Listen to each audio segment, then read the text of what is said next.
Shalom, shalom à toi qui m'écoute, j'espère que tu vas bien. Reste avec moi un instant, je vais te donner la clé pour pouvoir prier et ne point te relâcher. Écoute bien cette parabole. Luc 18 au verset 1, la parole de Dieu nous dit: Jésus leur adressa une parabole pour leur montrer qu'il faut toujours prier et ne point se relâcher. Il dit: il y avait dans une ville un juge qui ne craignait point Dieu et qui n'avait d'égard pour personne. Il y avait aussi dans cette ville une veuve qui venait lui dire: fais-moi justice de ma partie adverse. Alléluia. Cette parabole s'adresse à toi et à moi. Le Seigneur est en train de nous dire, est en train de nous donner une recommandation pour prier et ne point s'arrêter et ne point se fatiguer. Le Seigneur met en avant un juge qui n'a d'égard pour personne, un juge qui est injuste dans ses décisions. Il met en face une veuve qui a tout perdu. De par son statut, on se rend compte que socialement, elle a tout perdu. Alléluia. Et la parole de Dieu est en train de nous dire que cette veuve vient importuner ce juge pour lui dire: rends-moi justice. Oh, ma partie adverse est en train de me persécuter. Je n'ai rien fait. Rends-moi justice. Et le juge en face, la parole de Dieu nous dit que pendant longtemps, il refusa.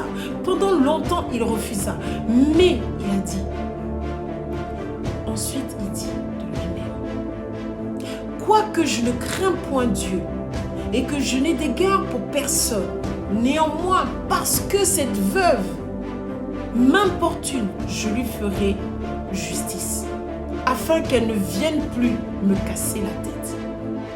Alléluia. Alléluia. Une recommandation. Un juge qui n'a d'égard pour personne, parce que la veuve, il en avait assez que la veuve vienne lui prendre la tête. Il en avait assez que la veuve vienne l'importuner. La parole de Dieu dit: pendant longtemps, il a refusé. Et il savait quand même que cette veuve avait raison. Alors toi et moi, qui avons avec nous le juste juge, toi et moi qui sommes les enfants du juste juge, nous ne sommes pas des enfants illégaux, nous sommes des enfants du juste juge. Alléluia. De Dieu lui-même. Cette veuve, socialement parlant, elle n'était plus rien. Mais parce qu'elle a persévéré à aller devant ce juge, parce qu'elle a persévéré à importuner ce juge, elle a eu l'exaucement. Elle a eu la raison de ce juge. Je voudrais t'encourager, toi qui m'écoutes actuellement, et te dire de ne pas te relâcher, de persévérer, d'aller devant Dieu, de plaider ta cause. Parce que la prière, c'est également une plaidoirie que tu donnes devant Dieu. La parole de Dieu nous dit que Jésus est notre avocat devant notre Dieu. L'avocat, c'est celui que tu trouves dans les tribunaux. Donc nous sommes dans un tribunal divin. Nous sommes dans le royaume des cieux et nous sommes en train de plaider devant notre Dieu. Alléluia. Et le Saint-Esprit qui est là, il est le conseiller par excellence. La parole de Dieu nous dit que même si tu n'arrives pas à prier devant Jésus, parle simplement en langue. Le Saint-Esprit saura ce que tu dis et il va plaider devant Jésus. Mon frère, ma soeur, je veux simplement t'encourager à ne point te relâcher, à prier sans cesse et à rappeler à Dieu sa parole, C'est ce qu'a fait cette femme, cette veuve, malgré que le juge refusait. Elle est venue plaider sa cause. Elle a dit: rends-moi justice, parce qu'elle savait qu'elle avait raison. Et toi, comment tu vas savoir que tu as raison?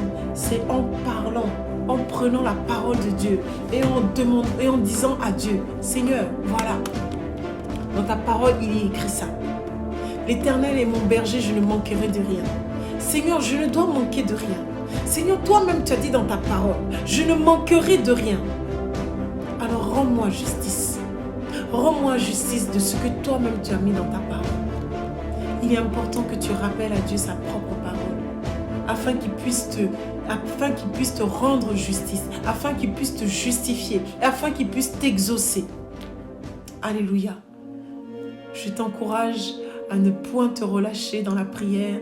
Je t'encourage à prier sans cesse et à ne point te relâcher. Sois béni dans le nom puissant de Jésus-Christ. Shalom à toi.